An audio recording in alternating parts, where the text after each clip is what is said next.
22장 6절로 15절 말씀 교독합니다. 또 그가 내게 말하기를 이 말은 신실하고 참된지라 주 곧 선지자들의 영의 하나님이 그의 종들에게 반드시 속히 되어질 일을 보이시려고 그의 천사를 보내셨도다. 보라, 내가 속히 오리니 이 두루마리의 예언의 말씀을 지키는 자는 복이 있으리라 하더라. 이것들을 보고 들은 자는 나 요한이니 내가 듣고 볼 때에 이 일을 내게 보이던 천사의 발 앞에 경배하려고 엎드렸더니 그가 내게 말하기를 나는 너와 내 형제 선지자들과 또 이 두루마리의 말을 지키는 자들과 함께 된 종이니 그리하지 말고 하나님께 경배하라 하더라. 또 내게 말을 하되 이 두루마리의 예언의 말씀을 인봉하지 말라. 때가 가까우니라. 불의를 행하는 자는 그대로 불의를 행하고 더러운 자는 그대로 더럽고 의로운 자는 그대로 의를 행하고 거룩한 자는 그대로 거룩하게 하라. 보라, 내가 속히 오리니 내가 줄 상이 내게 있어 각 사람에게 그가 행한 대로 갚아주리라. 나는 알파와 오메가요 처음과 마지막이요 시작과 마침이라. 자기 두루마리를 빠는 자들은 복이 있으니 이는 그들이 생명나무에 나아가며 문들을 통하여 성에 들어갈 권세를 받으려 함이로다. 개들과 점술가들과 음행하는 자들과 살인자들과 우상 숭배하는 자들과 및 거짓말을 좋아하며 지어내는 자는 다 성 밖에 있으리라. 아멘. 오늘은 오답노트, 인생 오답노트라는 제목으로 함께 은혜를 받기를 원합니다. 방송실에 앰프가 약간 울림이 좀 있는데 조금만 1번, 2번 중에 2번을 약간 줄여보세요. 성경은 사람을 변화시키는 위대한 책입니다. 이 성경의 힘은 어디서 나옵니까? 여러 가지 이유가 있겠지만 그 중에 하나는 성경은 진실한 책이라는 것입니다. 성경을 기록한 사람들은 하나님의 감동을 받아 은혜롭게 기록을 했는데 은혜롭게 기록하기 위해서 거짓말을 쓰거나 자신의 실수를 숨기거나 그렇게 하지 않았다는 것입니다. 오늘 본문에도 보면 자기의 실수까지도 정직하게 기록해 놓은 것을 볼 수 있습니다. 또 누구나 넘어지기 쉬운 부분들도 진솔하게 말씀을 해주고 계시는 것입니다. 사람을 변화시키는 힘은 진실함에 있습니다. 그래서 오늘 본문 요한계시록 22장 6절에도 또 그가 내게 말하기를 이 말은 신실하고 참된지라 그랬어요. 신실하고 참된 말씀을 따라 인생이 변화되고 하나님의 은혜를 입게 되고 세상을 변화시키는 주역으로 건전한 인격자로 그렇게 성장 성숙해 가는 것입니다. 오답노트를 정리하는 학생은 부끄러움을 쌓는 것이 아니라 확실한 지식을 쌓아가는 것입니다. 오답노트를 따로 갖고 다니면서 내가 왜 틀렸지? 이것은 이래서 틀렸구나 하고 그 부분은 아주 확실하게 다음에는 틀리지 않도록 그렇게 준비하게 되는 것이죠. 그래서 우리가 성경에서 실수한 부분을 그대로 기록하는 것은 그게 바로 하나님의 말씀이 강조하는 부분이에요. 또 우리가 넘어지기 쉬운 부분을 가르쳐 주시는 것은 그걸 굉장히 강조해서 그렇게 넘어지지 말라는 뜻이에요. 오늘 우리가 주님 앞에서 진솔하게 우리 자신이 드러나게 되고 우리 자신을 발견하게 되고 우리가 하나님 앞에 합당한 사람으로 세워지는 은혜의 시간이 되기를 축복합니다. 우리는 이미 장차 우리가 얼마나 영광스럽고 아름다운 존재인가, 새하늘과 새 땅 영원한 하나님 나라에서 진주 보석으로 지은 집과 같은 그런 영광스러운 모습, 우리의 정체성에 대해서 요한계시록 21장과 22장 5절까지 거듭해서 보았습니다. 자, 그런데 오늘 본문이 보여주는 바 사도 요한의 실수는 무엇이며 그것을 드러냄으로써 사도 요한과 우리에게 주는 유익이 무엇인가 하는 것입니다. 요한이 자기 실수를 기록했어요. 그 실수가 무엇인지 8절과 9절을 같이 한번 읽어보겠습니다. 이것들을 보고 들은 자는 나 요한이니 내가 듣고 볼 때 이 일을 내게 보이던 천사의 발 앞에 경배하려고 엎드렸더니 어떤 실수를 했어요?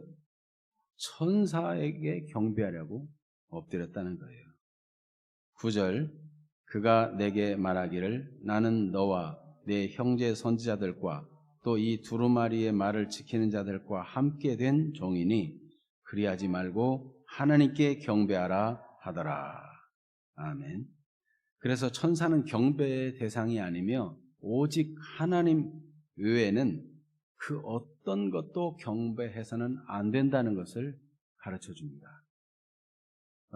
명절이 되고 그러면 부모님 산소에 가서 절을 한다든지 제사장을 차려놓고 절을 한다든지 이런 것쯤은 괜찮겠죠? 아닙니까? 네. 하나님 외에는 그 어떤 것에도 경배를 해서는 안 됩니다. 그래서 이미 10계명에 1계명, 2계명에 분명히 해놓으셨어요. 나 외에는 다른 신이 없느니라. 네. 여기 10계명 찾아 놓으셨나요? 혹시 안 찾았어요? 네. 뭐 안 찾았어도 여러분이 빨리 찾는 법은 성경책 뒷부분에 10계명이 딱 기록되어 있어요. 그러면 딱 넘기면 금방 나오는데 1계명과 2계명을 한번 읽어보겠습니다. 10계명, 1계명과 2계명 같이 봅니다. 너는 나 외에는 다른 신들을 내게 두지 말라.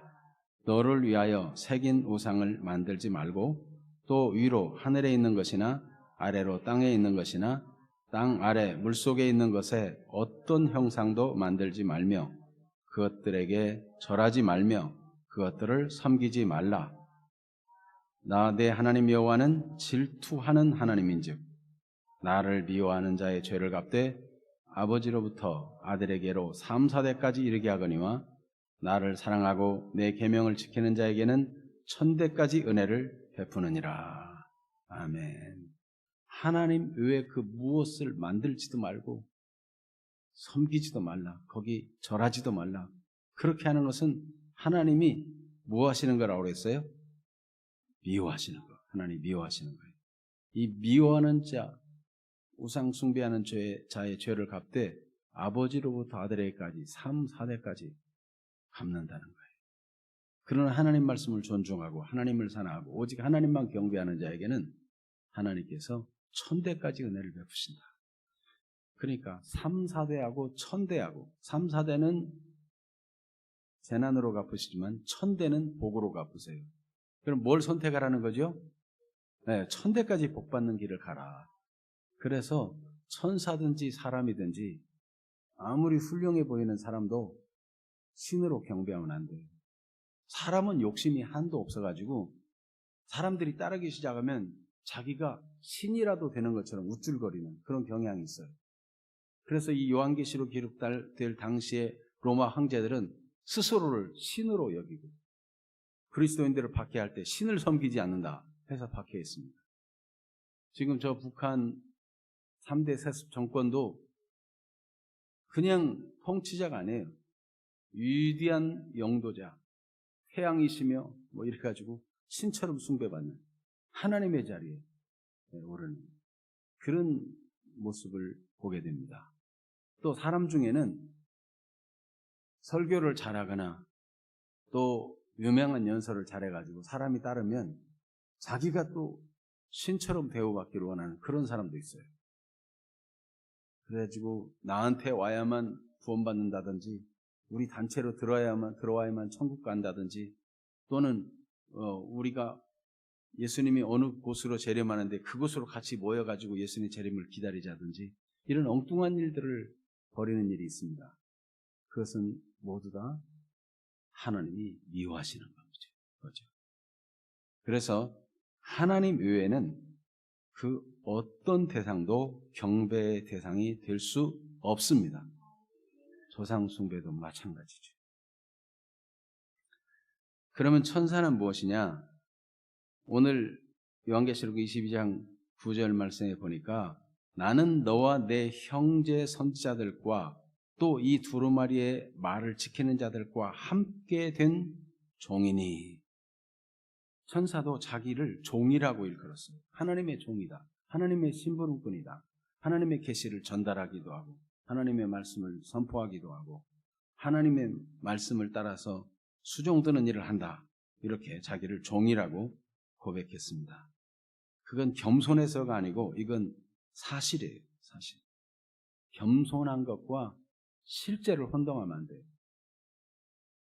팩트, 실제하고 계속 주장하면 그럴듯하게 느껴지는 그런 함정에 빠지지 말아야 돼요. 실제를 확실하게 실제로 인식해야 분별이 됩니다. 아, 이 천사는 그 대접재앙을 가지고 마지막 심판재앙을 하던 그 천사는 너무 겸손해가지고 이렇게 했다. 그러면 오해예요. 그렇지 않습니다. 모든 천사는 다 하나님을 섬기는 종에 불과하고 숭배받을 대상이 아니라는 것입니다. 또한 이 천사의 역할은 오히려 구원받은 상속자들을 섬기는, 하나님만 섬기는 것이 아니라 구원받은 이 구원의 상속자들을, 우리를, 그리스도인들을 섬기는 자로 부름을 받았다는 것을 성경이 보여줍니다. 히브리서 1장 14절 같이 볼까요? 모든 천사들은 섬기는 영으로서 구원받을 상속자들을 위하여 섬기라고 보내심이 아니냐. 아멘.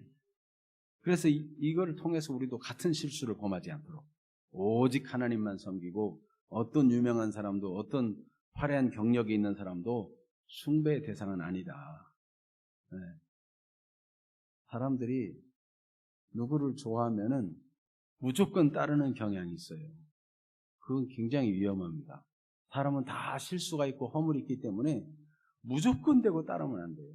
사람은 실수도 있고 잘못도 있을 수 있기 때문에 늘 신뢰하고 따르지만 경각심은 항상 가져야 돼요. 누구라도 잘못될 수 있으니까. 다윗과 같은 일도 잘못되고 모세 같은 일도 잘못될 수 있고 엘리야라도 심각한 우울증에 빠지기도 하고 모든 면에 완벽한 사람은 없어요.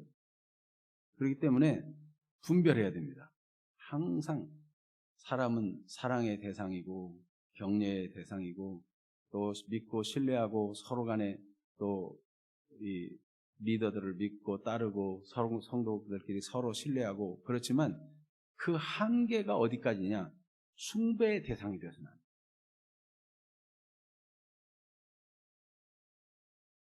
사도 요한이 알고 있는 선지식 때문에 실수하기 쉬운 것이 또 나타납니다. 근데 그 선지식이 뭐냐면 성경의 지식이에요. 여러분 성경 지식을 많이 알고 있기 때문에 실수할 수 없을까요? 성경 지식을 많이 알고 있기 때문에 실수할 수 있어요. 우리가 말씀 묵상할 때도 내가 너무 많은 지식을 알고 선지식, 성경에 대한 여기저기 많은 지식을 알고 있기 때문에 지금 이 말씀이 무엇을 말씀하시는지를 놓치고 딴 데 헤맬 수 있어요. 그건 해악입니다. 그래서 우리는 항상 하나님 말씀 앞에 오늘 본문이 무엇을 말씀하는지 그 본문에 집중하고 항상 겸손하게 마치 처음 대하는 것처럼 겸허한 태도로 말씀을 대할 필요가 있는 것입니다. 그게 정상적인 자세예요. 사도 요한은 성경을 아주 익히 잘 알고 있어요. 그래서 이 사도 요한이 요한계시록을 기록할 때 보면 구약 성경의 수많은 부분들을 이용하고 그 상징들을 쓰기도 하고 성경을 많이 아는 사람들은 요한계시록 읽으면 아 이게 무슨 뜻이구나 라고 깨닫는 부분이 더 많아져요. 그만큼 성경에 박식한 사도 요한입니다.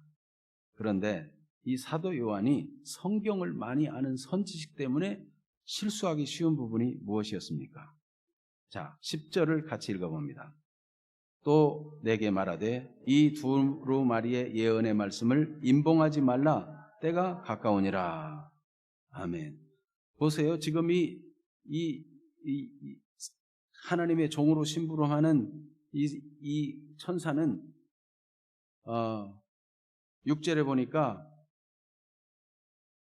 이 말은 신실하고 참된이라고 말씀하면서 주 곧 선지자들의 영의 하나님이 그 종들에게 반드시 속히 되어질 일을 보이려고 그의 천사를 보내셨도다 그랬죠. 선지자의 영, 선지자들 속에 일하시고 말씀하시고 하신 동일한 영의 하나님이 그 종들에게 속히 되어질 일을 보이시려고 그 종 중에 하나인 천사를 보냈다. 그러니까 이 천사도 선지자를 감동한 영에 감동되어서 지금 심부름을 하고 있어요. 그러니까 왜 이게 함정이 된다 하는가 하면은 옛날 다니엘 선지자는 하나님의 계시로 마지막 때에 되어질 일을 기록했습니다. 그런데 하나님께서 봉함하고 그거를 알리지 말라는 거예요. 그러니까 하나님의 감동과 계시를 받아 하나님의 선지자들의 영 속에 있던 그 영이 이 천사 속에 들어가 가지고 또 계시를 받아서 이 말씀을 기록했다면 임봉하라 그럴 것만 같은 거죠. 봉함해야 된다 그럴 것만 같은 거죠. 그런데 그거를 민감하게 아시고 하나님께서는 이 부분을 정확하게 짚어주신 것입니다. 어떻게 하라는 거예요? 임봉하라는 겁니다. 네. 다니엘서 12장 9절을 한번 읽어볼까요? 그가 이르되 다니엘아 갈지어다 이 말은 마지막 때까지 간수하고 봉함할 것이니라. 그러면 다니엘 선지자에게 간수하고 봉함하라고 했고 요한에게는 임봉하지 말라고 말씀했는데 서로 다르잖아요. 어떻게 다른가? 왜 그렇게 다른가? 같은 하나님의 선지자의 영으로 하나님의 영으로 감동받아 기록한 말씀이 똑같이 그렇게 마지막 때 일을 계시했는데 누구는 임봉하라고 그러고 누구는 임봉하지 말라고 하는가? 무슨 차이가 있는가? 자, 먼저 다니엘에게 주신 예언은 메시아가 오셔서 하실 일을 말씀해 주셨어요. 마지막 때 일을 말씀하십니다. 그런데 아직 메시아 그리스도가 오시지도 않았기 때문에 지금 이 말씀을 다 드러내면은 이게 혼돈만 주고 유익한 게 못 돼요. 그러니까 그 마지막 때 일을 기록했으면서도 임봉하라 그렇게 말씀한 거예요. 근데 요한은 어떻습니까? 요한은 이미 예수님이 성육신에서 오셨을 뿐만 아니라 예수님을 통해서도 수많은 예언의 말씀을 주셨고 이제 이 말씀의 성취만 가까이 남은 거예요. 그래서 이 예언의 말씀이 성취될 때가 되었기 때문에 임봉하지 말라 말씀하는 겁니다. 그러면 얼마나 그 정도가 성취될 말씀에 대해서 그 정도가 어느 정도이기에 임봉하지 말라고 하느냐? 10절에 보니까 어땠다고요? 때가 가까우니라. 네. 또 내게 말하되 이 두루마리의 예언의 말씀을 임봉하지 말라. 때가 가까우니라. 때가 가깝다는 말이 무슨 말이에요? 네. 6절을 같이 한번 또 읽어봅니다. 또 그가 내게 말하기를 이 말은 신실하고 참된지라 주곧 선지자의 영의 하나님이 그의 종들에게 반드시 속히 되어질 일을 보이시려고 그의 천사를 보내셨도다. 어느 정도 때가 가깝느냐? 반드시 속히 되어질 일을 보이시려고 했다는 거예요. 그러니까 분명히 이루어질 일이기 때문에 임봉하지 말라는 건 알겠는데 어느 정도냐? 반드시 속히 될 일이다. 때가 아주 가깝다. 이렇게 말씀하시면서 임봉하지 말라. 그래서 여러분 성경 말씀은 누구나 덮어놓고 믿는 게 아니라 임봉하지 말고 펼쳐가지고 말씀을 깨닫고 믿어야 될 시급한 때라는 것을 말씀하고 있는 거예요. 지금은 뭐 난 성경 몰라도 돼. 목사님이 알아서 다 해석해 줄 거고 이럴 게 아니라 우리가 하나님의 말씀에 대해서 자세히 알고 말씀대로 믿고 말씀대로 성장 성숙해서 하나님의 뜻을 이루는 사람들이 되어야 하는 것입니다. 그 밖에도 지금이나 그때나 실수하기 쉬운 인간적인 생각들에 대해서 답을 주는 말씀이 또 기록되어 있습니다. 어떤 일들인가? 예수님의 재림에 대해서, 다시 오심에 대해서 예수님이 속히 다시 오리라고 말씀하잖아요. 그런데 이 재림에 대해서 성경대로 믿지 않고 잘못 생각해가지고 방심하고 타락한 일을 타락한 삶을 사는 것은 위험하기 때문에 그 부분에 대해서 민감하게 답을 주고 계십니다. 문제점을 지적하는 게 아니라 문제점에 대한 답을 준다는 것은 이미 문제에 대해서 예상하고 있다는 뜻이에요. 어떤 문제가 있을 것을 예상하는가? 사람들이 데살로니가후서 3장에 보면 예수님이 곧 오시리라, 속히 오시리라 뭐 이러니까 곧 오실 건데 뭐 일할 것도 없고 저축할 것도 없고 그냥 곧 오실 거니까 대충 살다가 예수님 만나면 되지. 뭐 열심히 돈 모으고 열심히 일하고 그럴 거 뭐 있느냐. 올해 농사도 지을 거 없어. 오늘 뭐 올해가 가기 전에 오실지 몰라. 이래가지고 일도 안 하고 괜히 남의 집에 가서 얻어먹고 이 말 저 말하고 일도 안 하고 게으름 피면서 일만 만드는 자들이 있었다는 거예요. 그게 이 데살로니가에 편지를 쓴 사도 바울이 편지를 쓴 이유예요. 자, 그 말씀을 한번 읽어볼까요? 데살로니가 후서 3장 11절 12절 마이크 잡은 분이 크게 읽어보세요. 같이 읽어봐요. 그러다고 행하여 도무지 일하지 아니하고 일을 만들기만 하는 자들이 있다 하니 이런 자들을 우리가 명하고 주 예수 그리스도 안에서 권하기를 조용히 일하여 자기 양식을 먹으라 하노라. 보세요. 일은 하지 않고 일만 만들어요. 재림이 임박했다. 그래가지고는 일도 안 하고 그냥 빈둥거리고 게으르고 남의 패나 끼치고 그러면서 자꾸 일만 만들고 그런 사람들을 어떻게 해야 된다고요? 조용히 일해서 자기 양식을 먹으라. 예수님이 속히 오신다고 했지만 속히 오실 때까지 할 일은 정상적으로 삶을 살아가는 것이다.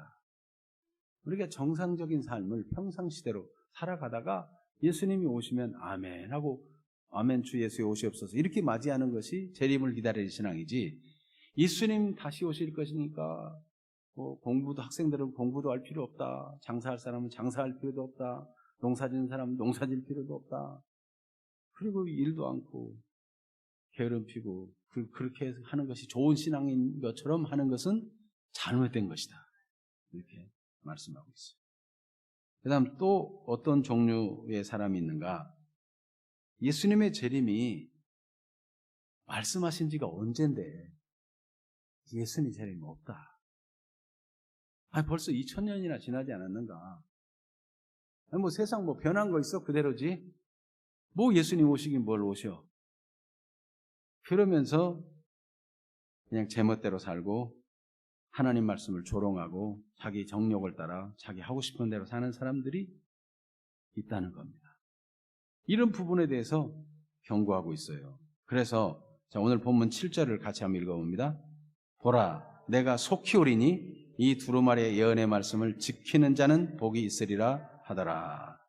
예수님은 속히 오신다는 말씀이 확실한 거예요. 확실. 그래서 이 예언의 말씀을, 이 두루마리 예언의 말씀을 지키며 살아야 된다는 거예요. 이 두루마리 예언의 말씀과 모든 성경은 다 사람이 성실하게 살 걸 말씀하고요. 진실하게 살 걸 말씀하세요. 부지런하게 살고, 충성스럽게 살고, 하나님의 자녀로서 하나님의 영광을 나타내며 선한 일을 하며 살도록 선한 일을 하고 나눠주기를 풍성히 할 수 있는 그런 삶이 되도록 부지런히 일해가지고 그렇게 충실한 삶을 살기를 성경이 말씀하고 있어요. 그런데 여기 베드로후서 3장에 보면 그때도 이런 일이 있었다는 거예요. 지금도 이런 일이 있을 수 있어요. 자, 베드로후서 3장 3절 4절 제가 잘 안 보이니까 마이크 잡고 다시 한번 선명하게 여러분 다 같이 크게 읽어보세요. 먼저 이것을 알지니 말세에 조롱하는 자들이 와서 자기의 정욕을 따라 행하며 조롱하여 이르되 주께서 강림하신다는 약속이 어디 있느냐. 조상들이 잔 후로부터 만물이 처음 창조될 때와 같이 그냥 있다 하니. 네. 아멘. 말세에 조롱하는 자들이 일어나가지고 자기 정욕을 따라 자기가 원하는 대로 자기 하고 싶은 대로 자기가 주인이야. 자기가. 우리의 주인은 누구이십니까? 네. 우리는 하나님을 주 예수님을 주님 하고 주님이라고 불러요. 그리고는 부르기는 주님 그래놓고는 실제 주인은 자기가 내가 좋아하는 대로 내 돈 가지고 내 마음대로 살고 내 시간 가지고 내가 하고 싶은 일 하고 이런 식으로 살면은 이게 타락된 생각에 빠질 수 있다는 것입니다. 그래서 하나님의 말씀을 조롱하며 이르되 주께서 강림하신다는 약속이 어디 있느냐. 조상들이 여러 차례 죽고 또 죽었고 그런데 만물이 처음 창조될 때와 같이 그대로 있다. 그러는데 베드로 사도는 그 뒤에 계속해서 말합니다. 그대로 있다? 하나님께서 하신 일을 일부러 잊으려고 하는 거라는 거예요. 여러분, 창조될 때부터 세상이 그대로 있습니까? 노아 홍수 때 하나님이 심판해가지고요, 온 천지가 물로 다 가득 채워질 때도 있었고요. 부분적인 하나님의 심판도 있었죠. 소돔 고모라 같은 경우는 그냥 사라져버렸어요. 불과 유황으로 쏟아져가지고 지금 소돔과 고모라가 어디인지를 찾을 수가 없어요. 아마 사해바다 자리가 아니겠는가 이렇게 사람들이 짐작을 하죠. 저 폼페이 최후의 날 뭐 그런 영화도 있죠. 그 폼페이라는 도시는 화산이 폭발해가지고 한순간에 도시가 다 덮였어요. 이 땅에 하나님은 살아계시고 최후의 심판을 경고하는 일들은 계속 있어 왔습니다. 그대로 있잖아요. 주님이 언제 오실 거라고 오시지 않으면서 뭘 속히 오신다고 말씀하는가. 여러분 그런데 생각해 봐요. 예수님께서 다시 오시는 재림은 우주적인 종말입니다. 또 우리는 어떻습니까? 각각 개인적인 죽음, 개인의 종말을 맞이하게 됩니다. 우주적인 종말이 어느 때인가 알 수 있습니까? 개인적인 종말, 자기 죽음에 대해서 어느 날 어느 시기에 죽을지 알고 있습니까? 알지 못해요. 그러니까 예수님이 다시 오시는 우주적인 종말의 때나 개인적인 종말의 때나 다 알지 못해요. 어느 순간 우리는 죽을지 알지 못해요. 제가 이번에 이비인후과에 가서 수면 다원 검사라는 걸 했어요. 아내가 자꾸만 무호흡증이 좀 심한 것 같다 그래서 검사를 해봤는데 의사 선생님이 그러는 거예요. 이게 무호흡증이 심하면 자다가 어느 순간 그냥 죽을 수 있다는 거예요. 부정맥 이런 거 있는 사람은 특히나 더 위험하다는 거예요. 여기 이 무호흡증, 코골이 무호흡증 이걸 계속 가지고 있으면 뭐 당뇨, 혈압, 뭐 또 온갖 질병들이 숱하게 원인이 된다는 거예요. 그래서 저는 어떻게 할게요? 수면 다원 검사를 해보니까 아닌 게 아니라 산소 포화도가 낮아가지고 그래서 요 코에다가 양압기를 끼고 자기 시작했어요. 지금 하는 얘기는 양압기 얘기가 아니고 누구든지 언제든지 갑자기 죽을 수 있다. 그러니까 여러분 우리가 2000년이 지났는데 예수님 안 오셨네. 그리고 안 오실 것처럼 생각하고 사는 게 맞습니까? 아니면 곧 오실 것처럼 속히 오시라는 말씀대로 살아가는 게 맞습니까? 네, 그래요. 우리 개인의 종말도 언제 올지 알지 못해요. 그래서 예수님께서 그런 말씀도 하시죠. 어떤 부자가 농사를 지어서 소출이 많으니까 내 영혼아 이제는 편히 먹고 마시고 쉬자. 그리고 창고를 막 늘려 지었다는 거예요. 어리석은 사람아 오늘 밤 내 영혼을 찾으리니 그러면 내 준비한 것이 누것이 되겠느냐? 네 것이 되겠느냐? 그럼 사람은요 한순간 잠깐 있다가 없어지면 풀이 있던 자리에서 뽑혀 없어진 것과 같아요. 아무도 기억하는 사람도 없고 다 흔적 없이 사라지고 말아요. 그래서 우리는 하나님 앞에서 순간순간을 오늘이 내가 마지막일지 모른다. 그런 마음 가지고 깨어서 믿음으로 살고 성실하게 살고 진실하게 살아야 됩니다. 이게 하나님의 뜻이에요.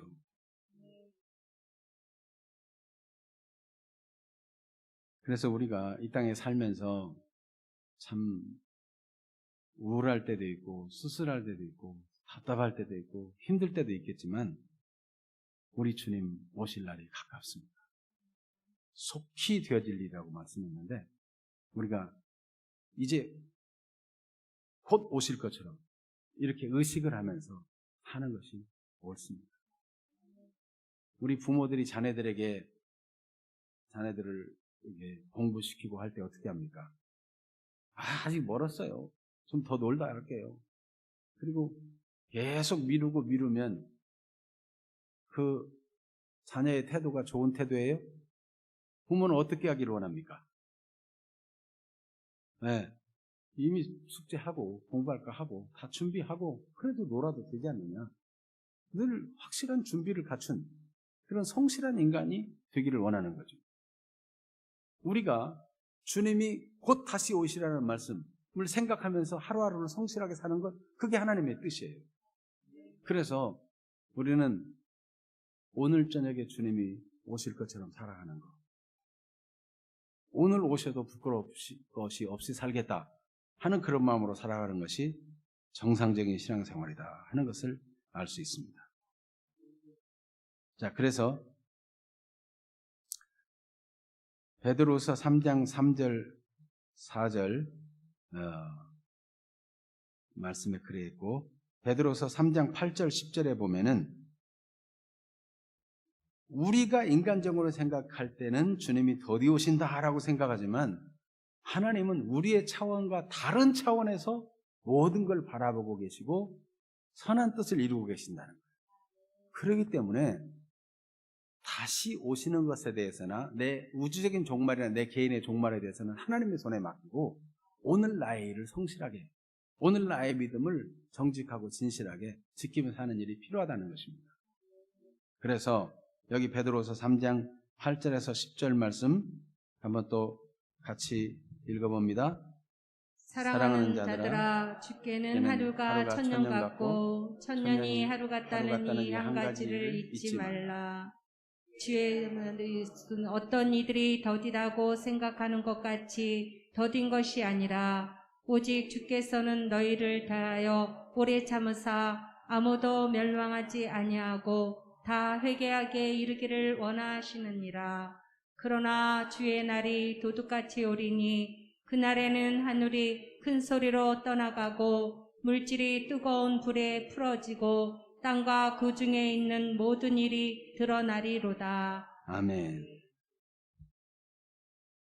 주님에게는, 시간을 창조하신 주님에게는 천년이 하루 같고 하루가 천년 같아요. 그러니까 우리가 속이 좁아가지고 왜 안 오시냐, 여태 안 오시냐, 그리고 조급해하고, 조급한 건 다 속이 좁다는 얘기예요. 하나님은 워낙 크고 넓으신 분이세요. 영원전부터 영원까지 계신 분, 전체를 다 보시면서 복되게 하시는 분이세요. 그러니까 주님은 천년도 하루처럼 볼 수 있고 하루도 천년처럼 1초만 해도 수많은 역사를 다 이룰 수 있어요. 천년에 이룰 역사를 이룰 수 있어요. 우리 주님은 그런 분이세요. 그런 주님께서 지금 어떤 일을 하고 계시는가? 아무도 멸망치 않고 사람들이 회개하게 이르기를 원하시고 전도자를 보내시고 한 사람 한 사람 믿음으로 자라게 하시고 가정이 복음화되게 하시고 이웃에게 전도도 하게 하시고 한 사람이라도 더 구원받기를 원하시고 지금 창조적인 능력의 손으로 섭리하고 계신다는 거예요. 하나님은 하나님의 일을 하는 거니까 우리는 얼른 오시니 안 오시니 할 것이 아니라 내 일을 잘하면 되는 거죠. 네. 여러분, 회사의 직원은 사장님이나 회장님이 다 전체를 보고 알아서 할 거니까 무엇을 하라고 하면 그걸 열심히 성실하게 잘 하면 돼요. 그러면서 뭐 창조적인 아이디어도 내고 다 그런 건 좋은 일이지만 자기가 판단해가지고 우리 회장님은 틀렸어 이러고 자기 해야 할 일을 안 하면 그게 올바른 사원이겠어요? 그건 아니죠. 그렇습니다. 창조주 하나님 앞에 우리는 피조물에 불과하고 우리는 하나님이 가장 선하게, 가장 선한 때, 가장 좋은 때, 가장 아름답게 일을 하실 것을 믿고 우리가 지금 곧 오실 것처럼 깨어서 우리의 일을 성실하게 하고 올바른 믿음으로 살아가는 것, 이것이 하나님의 뜻이라는 것을 말씀이 보여주고 있는 것입니다. 그래서 주의 날은 도둑같이 오리라고 다시 말씀하는 거예요. 생각지 않은 때 갑자기 그렇게 오리라는 것입니다. 고린도전서 15장 33절도 읽어볼까요? 속지 말라. 악한 동무들은 선한 행실을 더럽히나니. 아멘. 그래서 이제 믿지 않는 사람들은 여러분을 유혹할 때, 그 뭐 맨날 가는 교회를 뭐 한 주 안 간다고 무슨 일이 있겠느냐고. 응? 좀 놀러도 다니고 그래야지. 한번 교회 나갔다고 그렇게 교회만 다 사느냐고.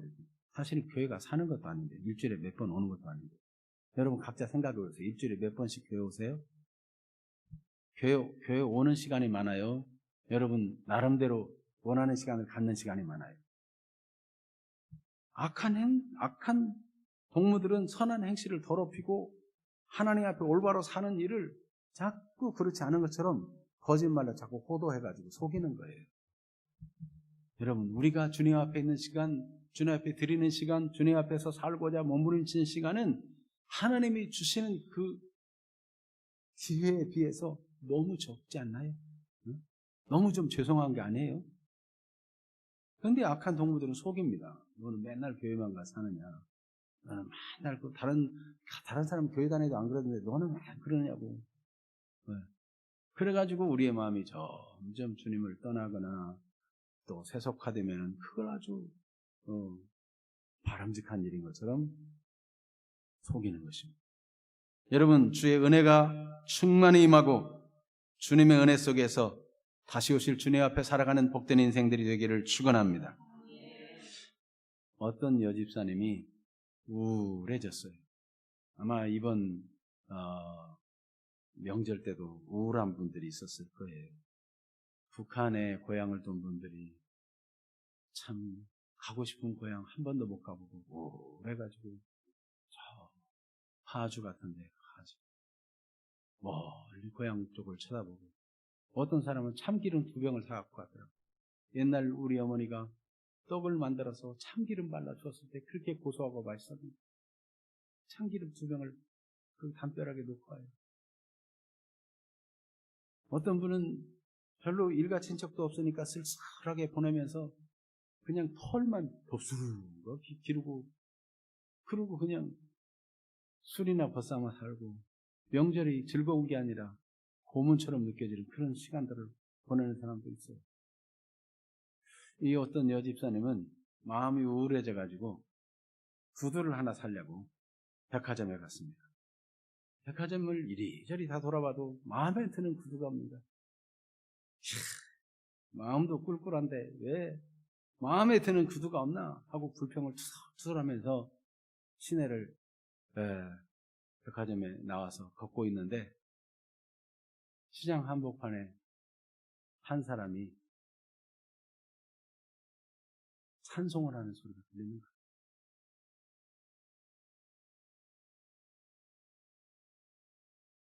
그런데 보니까 하나님을 찬송하는 그 사람은 신발이 없는 게 아니라 발이 없었어요.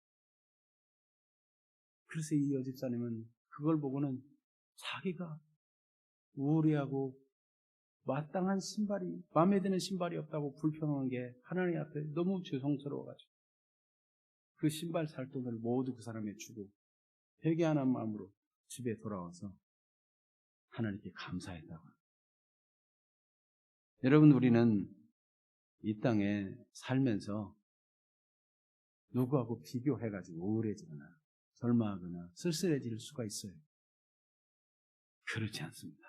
여러분, 우리에게는 하나님이 놀라운 사랑으로 사랑하고 계시는데 하나님의 독생자 예수 그리스도를 희생하여 우리를 하나님의 자녀로 삼았고 하나님의 자녀 삼는 것으로 끝나는 것이 아니고 주의 이름으로 무엇을 구하든지 주겠다고 말씀하시고 약속하고 계시며 하나님 우리를 돌보고 필요를 공급하시고 우리를 위로하시고 우리를 돕고 계시는 것입니다. 그래서 너희에게는 머리털 하나도 다 헤아림 바 되었다. 우리에 대해서 속속들이 다 알고 계시면서 우리를 도울 준비가 되어 있어요. 절대로 우울할 일이 아닙니다. 여러분 주님께서 사랑하십니다. 아무렇게나 자기가 원하는 대로 살아도 된다는 거짓된 자기 위로에 속지 말아야 됩니다. 이게 자기가 하고 싶은 대로 하면서 스스로 그래 나도 좀 나를 위해서 살아야 돼. 그리고 스스로 위로를 삼을 수 있는데 그게 정말 좋은 일이면 좋을 텐데 잠깐 우리가 맛있는 거 먹고 힘을 내가지고 또 하나님 앞에 성실하게 살고 그러면 좋은 일이죠. 그런데 일상이 다 자기 욕망만 중심으로 살아간다면 그게 무엇인가?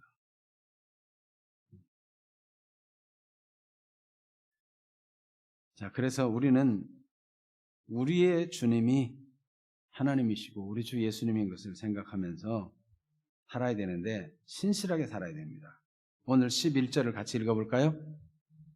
불의를 행하는 자는 그대로 불의를 행하고 더러운 자는 그대로 더럽고 의로운 자는 그대로 의를 행하고 거룩한 자는 그대로 거룩하게 하라. 아니 이게 말씀이 좀 이상한 거 아닌가요? 왜 이런 말씀을 하시는 걸까요? 자, 12절도 보겠습니다. 보라, 내가 속히 오리니 내가 줄 상이 내게 있어 각 사람에게 그가 행한 대로 갚아주리라. 여러분 아무렇게나 살아드는 게 아니라 하나님이 행한 대로 갚는다는. 그래서 하나님 앞에서 심판한 데 앞에 다 서게 되는데 다 행한 대로 갚아준다. 행한 대로. 그래서 우리가 어떻게 살아야 되는가 하는 것을 결정을 해야 돼요. 하나님이 주와 복음을 위하고 하나님이 기뻐하는 일을 선한 일을 해서 사람들에게 빛이 되고 그리스도의 향기가 되고 그리스도의 편지가 되는 그런 삶을 살아간 사람은 그에 합당한 상을 하나님이 주십니다. 그러나 자기 욕심을 따라 살고 죄를 짓고 살고 믿음을 저버리고 자기 욕망만 따라 살고 그러면 하나님 앞에 그에 대한 대가를 받게 된다는 거예요. 그래서 우리는 이 땅에 살면서 속지 말아야 돼요. 하나님이 다 보고 계신다. 행한 대로 갚으신다. 그래서 11절에 불의를 행한 자는 그대로 불의를 행하고 더러운 자는 그대로 더럽고 불의하는 자가 좀 돌이키고 더러운 자가 좀 돌이키라고 말하지 않고 왜 불의를 행한 자는 그대로 불의를 행하고 더러운 자는 그대로 더럽고 의로운 자는 그대로 의를 행하고 거룩한 자는 그대로 거룩하게 하라고 말씀하는 걸까요? 오늘 같이 말씀 묵상한 요한복음 3장에서 답을 찾아보겠습니다. 예수님께서 니고데모를 불러 말씀하시는데 중요한 진리를 말씀해요. 하나님이 세상을 이처럼 사랑하사 독생자를 주셨으니 이는 그를 믿는 자마다 멸망하지 않고 영생을 얻게 하려 하심이라 말씀하시면서 여기 18절 19절도 계속해서 하신 말씀이에요. 한번 읽어봅니다. 그를 믿는 자는 심판을 받지 아니하는 것이요 믿지 아니하는 자는 하나님의 독생자의 이름을 믿지 아니하므로 벌써 심판을 받은 것이니라. 그 정죄는 이것이니 곧 빛이 세상에 왔을 때 사람들이 자기 행위가 악함으로 빛보다 어둠을 더 사랑한 것이니라. 아멘. 구원받는 길은 명확해요.